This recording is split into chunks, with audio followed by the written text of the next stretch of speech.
Syria या शाम में इस्राएली हमलों को रुके अभी एक माह भी नहीं हुआ है कि वहां एक और नया मोर्चा खुल गया है। कहा जा रहा है कि अमेरिका के कहने पर इस्राएल रुक भले ही गया, लेकिन इस्राएल समर्थित ड्रूज लड़ाकों का गुट रुकने का नाम नहीं ले रहा है। खबर है कि सीरिया के साउथ में सुवैदा शहर में एक बार फिर हयात तहरीर अल शाम के सरकारी बलों और ड्रूज के बीच हिंसा भड़क उठी है। इस बार नॉर्थ में अलेप्पो शहर भी इस हिंसा की जद में आ गया है और यहाँ कुर्दों ने अबू मोहम्मद जौलानी उर्फ अहमद अल शारा सरकार के खिलाफ नया महाज खोल दिया है। विरोधी लड़ाकों के एक बार फिर सिर उठाने से सीरिया की अबू मोहम्मद जौलानी सरकार के तौर तरीकों पर सवाल उठने लगे हैं। साथ ही ये चर्चा भी शुरू हो गई है कि प्रेसिडेंट जौलानी में वो क्षमता नहीं है कि पूरे सीरिया को एक रख सकें। नॉर्थ सीरिया में सरकार हिमायती लड़ाकों और कुर्दों के बीच हिंसा हुई। कुर्द लड़ाकों का मौजूदा दौर में नॉर्थ सीरिया के ज्यादातर हिस्सों पर कंट्रोल है। उधर ड्रूज लड़ाके फिर सीरिया की सरकार से भिड़ गए। Aim right, achieve big. At KR Mangalam University, we provide you the platform to turn your dreams into reality. At KR Mangalam University. दरअसल अमेरिका हिमायती कुर्द क़यादत वाली सीरियन डेमोक्रेटिक फोर्सेस या एसडीएफ के साथ जौलानी सरकार एक समझौता करने की कोशिश में है, लेकिन कुर्द उन्हें करीब आने नहीं दे रहे हैं। इस समझौते के तहत सीरिया के नॉर्थ ईस्ट इलाके के बड़े हिस्से को फिर से देश के बाकी हिस्सों के साथ जोड़ा जाना है, लेकिन अमेरिका और इस्राएल हिमायती कुर्द जौलानी हुकूमत पर भरोसा नहीं कर रहे हैं। विपक्षी दल और धार्मिक जातीय अल्पसंख्यक जौलानी के पहले अलकायदा और फिर आईएसआईएस जैसी दहशतगर्द संगठनों से जुड़ाव को लेकर बेहद चिंतित हैं। दूसरी तरफ कुर्दों ने तुर्की के साथ तो समझौता करके हथियार डाल दिए, लेकिन अमेरिका के समर्थन से लड़ रहे कुर्द अब सीरिया में अपना हक छोड़ने को तैयार नहीं। यही हाल इस्राएल समर्थित ड्रूज लड़ाकों का भी है।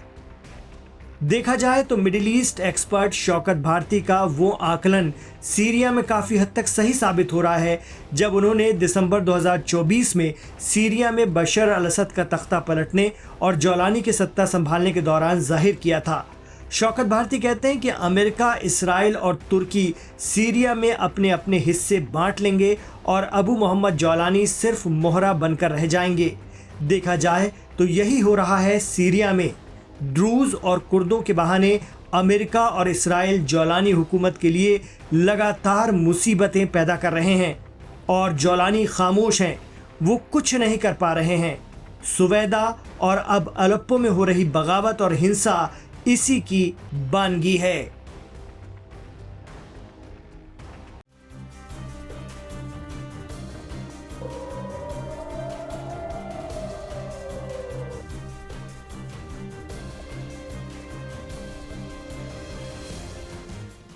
तीन अगस्त की सुबह यमन के हुती लड़ाकों ने एक बार फिर इसराइल के खिलाफ आक्रामक रुख दिखाते हुए लंबी दूरी तक की 3 ड्रोन हमले करने का दावा किया। हुती सैन्य प्रवक्ता याहिया सारी के मुताबिक इनमें से 2 ड्रोन इसराइल के सैन्य प्रतिष्ठानों याफा और अश्कलोन को निशाना बनाने में सफल भी हो गए, जबकि तीसरा ड्रोन हाइफा के एक बंदरगाह पर जाकर गिरा। हुतियों ने इसे सफल अभियान भी करार दिया है।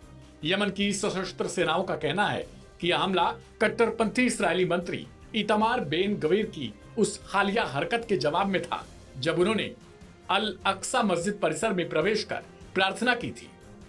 इसे एक ऐसा कदम बताया जिससे फिलिस्तीनी और इस्लामी जगत यथास्थिति का उल्लंघन मान रही है।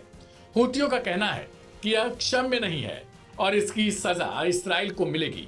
अल मयादीन की रिपोर्ट के मुताबिक बेन गवीर के अल अक्सा मस्जिद जाने पर खबर मिलते ही हुती विद्रोहियों ने 3 मिसाइलें दाग दी।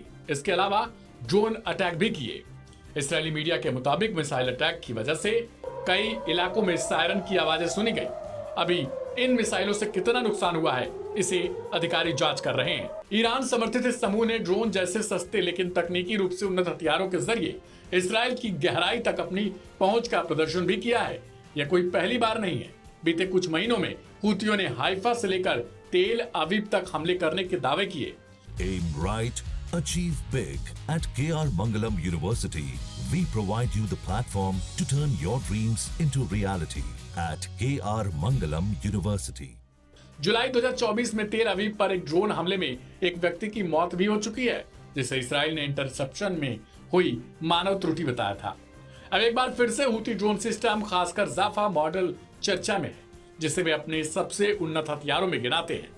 खासकर अब अल अक्सा में इतमार बेन ग्वीर के जाने के बाद से इस्लामी जगत में लगातार इसका विरोध हो रहा है। कई इस्लामिक मुल्कों ने इसे बहुत ज्यादा गलत करार दिया है, लेकिन अब हूतियों ने कहा है कि इसका बदला लेकर रहा जाएगा। यह संघर्ष अब केवल भौगोलिक सीमाओं तक नहीं सीमित है। हूतियों ने फिलिस्तीन को अपने प्रतिरोध की वैचारिक नींव बना ली है। अल अक्सा को लेकर धार्मिक भावनाओं को भुनाते हुए वे खुद को मुस्लिम दुनिया के रक्षक के रूप में भी पेश कर रहे हैं। उनकी रणनीति केवल रॉकेट या ड्रोन तक सीमित नहीं, बल्कि एक मनोवैज्ञानिक युद्ध भी है, जिसमें प्रतीकों, धार्मिक स्थलों और वैश्विक समर्थन को हथियार बनाया जा रहा है। बेशक इसराइल की सैन्य ताकत कहीं अधिक हो और ज्यादातर हूती हमले रोक लिए जाते हैं, लेकिन हूतियों ने यह तो साबित कर दिया कि वो अब सिर्फ यमन की सीमाओं तक सीमित नहीं। एक कमजोर और घिरे राष्ट्र से निकलकर उन्होंने इसराइल के भीतर दबाव और प्रतीकात्मक नुकसान पहुंचाने की जो कोशिश की है, वह उन्हें क्षेत्रीय राजनीति में एक नया कद दे रही है, जिससे कहीं न कहीं इसराइल के लिए एक नई मुसीबत खड़ी हो रही है। खासतौर पर अल अक्सा विवाद के बाद अब कहीं न कहीं इसराइल अधिकतर मुस्लिम देशों से नुकसान ही झेलेगा। ऐसे कयास लगातार लगाए जा रहे हैं। फिलहाल अल अक्सा विवाद को लेकर आपकी क्या राय है, उसे कमेंट बॉक्स में जरूर लिखें।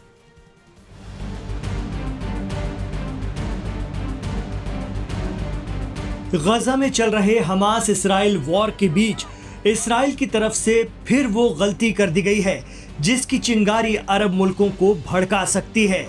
मीडिया रिपोर्ट के मुताबिक इसराइल के national security minister Itamar Ben Gvir यरूशलेम में अचानक अल अक्सा मस्जिद पहुंच गए। वहां खुलेआम अपनी इबादत को अंजाम दे दिया। इसके बाद मिडिल ईस्ट में फिर तनाव बढ़ गया है। इसराइल के इस राइट विंग लीडर के एक्शन को मुस्लिम मुल्कों ने सीधे तौर पर समझौते का उल्लंघन बताया है। दरअसल समझौते के मुताबिक अल अक्सा मस्जिद परिसर मुसलमानों की इबादतगाह है और उसी के करीब यहूदी प्रार्थना स्थल वेस्टर्न वॉल है। ये तय है कि दोनों धर्मों के लोग एक दूसरे की जगह में नहीं जाएंगे। मस्जिद अल अक्सा ईस्ट यरूशलेम में है, जिसे इसराइल ने 1967 की जंग में जॉर्डन से कब्जा करके हासिल किया। हालांकि आज भी अल अक्सा की व्यवस्था का जिम्मा जॉर्डन के हाथ में ही है और जॉर्डन इसराइल को मान्यता देता है। लेकिन इतामार बेन ग्वीर अक्सर अल अक्सा मस्जिद परिसर पहुंचकर इस तरह की कार्रवाई करते हैं। आरोप लगता है कि वो जानबूझकर उकसाने वाली कार्रवाई अंजाम देते हैं। इसराइल में इतामार बेन ग्वीर को एक कट्टरपंथी लीडर माना जाता है। वो बार बार फिलिस्तीनियों के खिलाफ भड़काऊ बयान देते हैं। इस बार उन्होंने पुलिस सुरक्षा में मस्जिद के भीतर प्रवेश किया और खुलेआम प्रार्थना की, जिसकी फोटो और वीडियो सोशल मीडिया पर वायरल हो गया।